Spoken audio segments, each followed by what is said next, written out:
नमस्कार, SBT news में आपका स्वागत है। पेश है 28 फरवरी मंगलवार दोपहर 1:15 बजे राजस्थान की 15 बड़ी खबरें। इस न्यूज बुलेटिन के प्रायोजक हैं विनी केक एंड मोर। सबसे पहले एक नजर डालते हैं आज के हेडलाइंस पर। गिरफ्तारी के खिलाफ सुप्रीम कोर्ट पहुंचे डिप्टी सीएम सिसोदिया। प्याज के दामों में भारी गिरावट से किसान परेशान। बकाया राशि जमा कराने पर किसानों को मिलेगी छूट। होली के पर्व पर हवाई टिकट महंगी, यात्रियों पर बढ़ेगा बोझ। अधिकतम आयु संतान चरित्र प्रमाण पत्र में शिथिलन। और अब खबरें विस्तार से।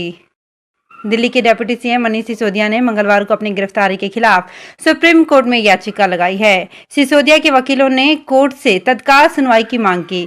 सीजीआई इस पर खुद दोपहर 3:50 पर सुनवाई करेंगे। इधर सीबीआई ने सिसोदिया से पूछताछ शुरू कर दी है। कल ही दिल्ली के एक कोर्ट ने सिसोदिया को 4 मार्च तक की रिमांड पर भेजा था। इससे पहले शराब नीति मामले में रविवार को 8 घंटे की पूछताछ के बाद सीबीआई ने सिसोदिया को गिरफ्तार किया था। प्याज के दाम जमीन पर आ गए हैं। इससे इसे खाने वाले लोग तो खुश हैं, वहीं प्याज की फसलों की उचित कीमत नहीं मिलने से किसान परेशान हैं। प्याज की लगातार गिरती कीमतों से निराश किसानों ने मंडी में प्याज की बिक्री रोक दी है। प्याज की कीमतें इन दिनों थोक में 4 से 6 रुपए प्रति किलोग्राम तक पहुंच गई हैं। जयपुर सब्जी थोक विक्रेता संघ मुहाना टर्मिनल के अध्यक्ष राहुल तंवर का कहना है कि प्याज के दाम तेजी से गिरने के कारण किसानों की मुश्किलें बढ़ गई है, क्योंकि उनकी उत्पादन लागत भी नहीं निकल पा रही है। चित्तौड़गढ़ भूमि विकास बैंक ने किसानों को राहत देने की घोषणा की है। इसके लिए बकाया राशि एक मुश्त समझौता योजना तथा ब्याज में 5% की छूट योजना चलाई जा रही है। एक मुश्त समझौता योजना का लाभ 31 मार्च तक ही ले सकेंगे। इसके बाद भी बकाया राशि जमा नहीं कराने पर जमीन कुर्क करने की कार्यवाही की जाएगी। भूमि विकास बैंक के सचिव लक्ष्मी लाल चंडालिया ने बताया कि सरकार की ओर से चलाई जा रही योजना के तहत किसानों को ब्याज में राहत दी जा रही है। उन्होंने बताया कि सरकार ने किसानों के हित में एक मुश्त समझौता योजना भी चला रखी है। जयपुर के निवासी अपने परिजनों के बीच रहकर होली का प्लान बना चुके हैं। ऐसे में जल्दी घर पहुंचने के लिए हवाई विकल्प को बेहतर माना जाता है, लेकिन पर्व के मद्देनजर हवाई किराया अन्य दिनों की अपेक्षा दोगुने से अधिक हो गया है। पर्व को देखते हुए एयरलाइन कंपनी अपने हिसाब से कुछ रूटों पर किराया महंगा कर चांदी कूट कर रही हैं।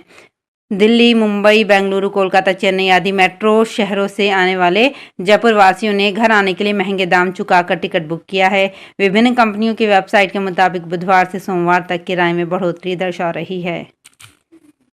कार्यरत संविदा कर्मी जो नए संविदा नियम 2022 के प्रावधानों के कारण एडॉप्ट से वंचित हो गए थे, उन्हें भी अब एडॉप्ट किया जा सकेगा।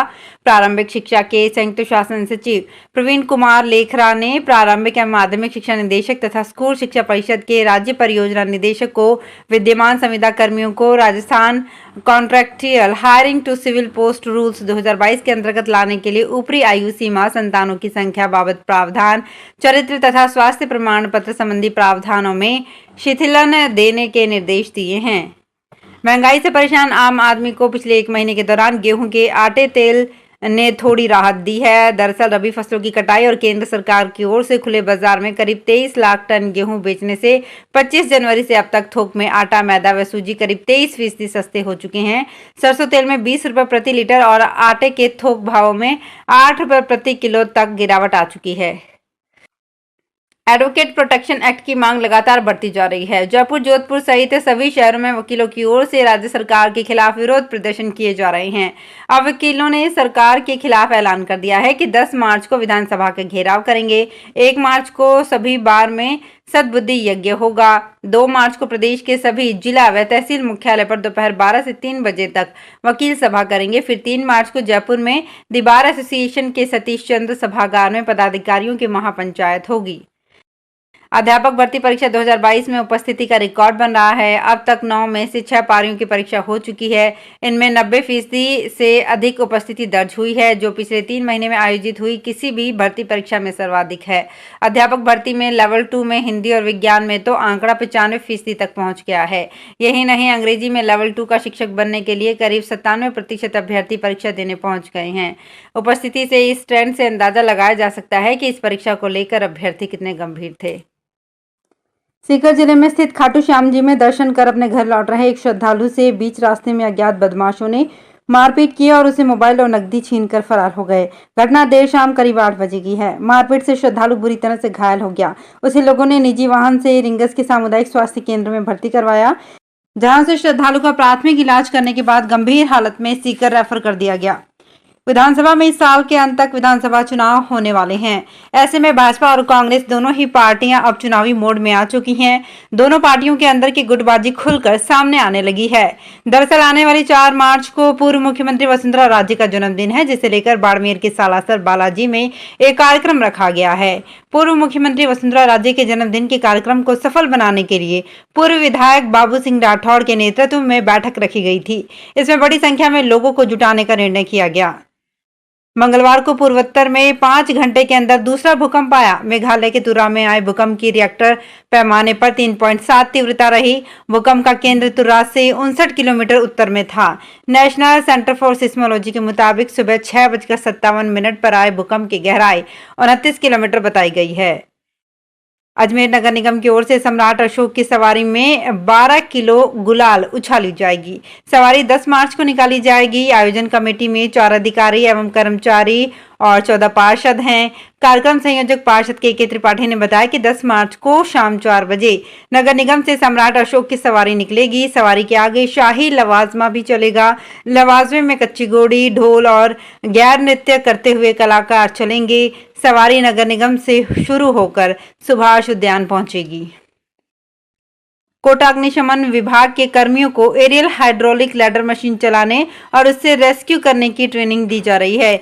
इसके लिए बाहर से आया स्टाफ पिछले 7 दिन से अग्निशमन विभाग के कर्मचारियों को ट्रेनिंग दे रहा है। मुख्य अग्निशमन अधिकारी राकेश व्यास के अनुसार ये हाइड्रोलिक मशीन 7 मीटर ऊंचाई यानी कि करीब 200 फीट ऊंचाई तक पहुंचने में सक्षम है। ऐसे में ज्यादा ऊंचाई पर किसी आग लगने की घटना या अन्य आपदा में रेस्क्यू करने में आसानी होगी। जोधपुर में जीआरपी थाना पुलिस ने आरपीएफ की मदद से सोमवार को चोरी के मामले में वांछित आरोपी को गिरफ्तार किया।